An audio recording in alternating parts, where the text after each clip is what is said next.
Hi friends, ఈరోజు share kurma చేస్తున్నాను.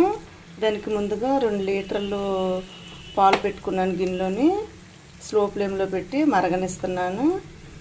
ఇది జీడిపప్పు, బ్లాక్ కిస్మిస్ నానబెట్టుకున్నాను, బాదం పప్పు, అలాగే పిస్తా పప్పు కూడా ఉంది. ఇది కట్ చేసుకోవాలన్నమాట. 1 అవర్ నానబెట్టేసి పైన తొక్కు తీసేసి సన్నగా కట్ చేయాలి. అది ప్రాసెస్ కూడా చూపిస్తాను. పాలు మరిగిపోయినాయి, పక్కన పెట్టుకున్నాను. ఇప్పుడు సన్న సేమియాలన్నమాట. సన్న సేమియాలు బాగా స్మాష్ చేస్తాను. ఇప్పుడు ఈ నెయ్యిలోకి వేసుకోవాలి.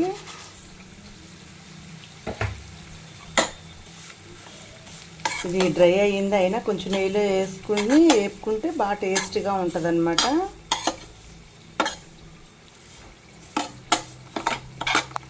ఇవి కలర్ కొంచెం చేంజ్ అయ్యేదాకా వేపుకోవాలన్నమాట. చాలండి, ఈ మాత్రం వేగితే సరిపోతుంది. స్టవ్ ఆపేసుకోవచ్చు. మళ్ళీ డ్రై ఫ్రూట్స్ వేపుకోవాలి. వేపుకోవడానికి స్టవ్ వెలిగించి గిన్నె పెట్టుకున్నాను. కొంచెం నెయ్యి పోసుకోవాలి.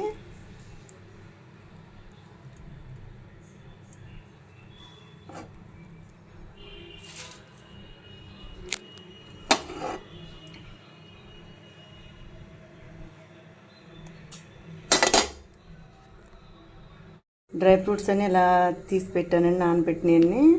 బాదం పప్పు తొక్కు తీసేసి సన్నగా కట్ చేసుకున్నాను. జీడిపప్పు, బ్లాక్ కిస్మిస్ అన్నమాట. నెయ్యి హీట్ ఎక్కిపోయింది.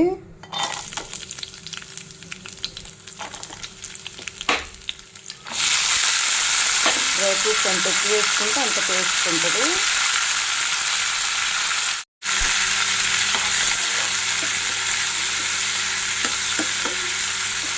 ఇంకా షీట్స్ చాలా వేసుకోవచ్చు. ఇప్పుడు నేను ఇవే వేస్తున్నాను.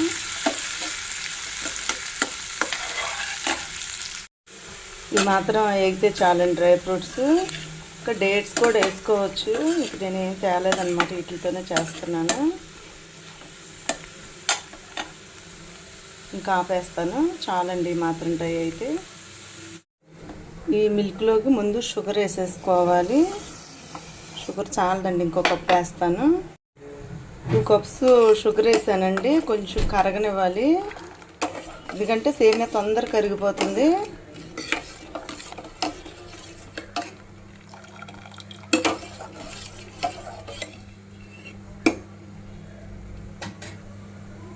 రాత్రి ఇలాచీ వేస్తున్నాను. ఇక సేమియా కూడా వేసేసుకోవచ్చు. సేమియా అంతా వేసేస్తాను.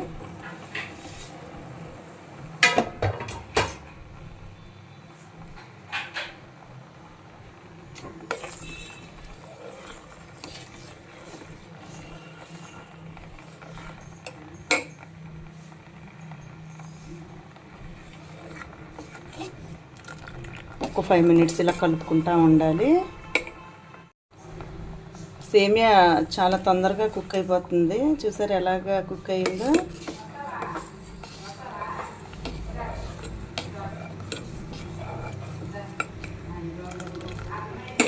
ఇప్పుడు ఈ డ్రై ఫ్రూట్స్ ఎంత ఎక్కువ వేసుకుంటే అంత టేస్ట్ ఉంటుంది అన్నమాట.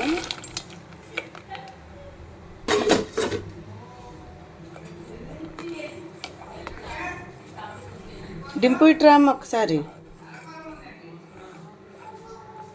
రెడీ అయిపోయిందండి. ఇది మా మనవరాలు బర్త్డేకి చేశాను అనమాట. వేసి పంపించేస్తాను వాళ్ళకి. కానీ ఇంకా ఐటమ్స్ వేసుకోవచ్చు ఇందులో.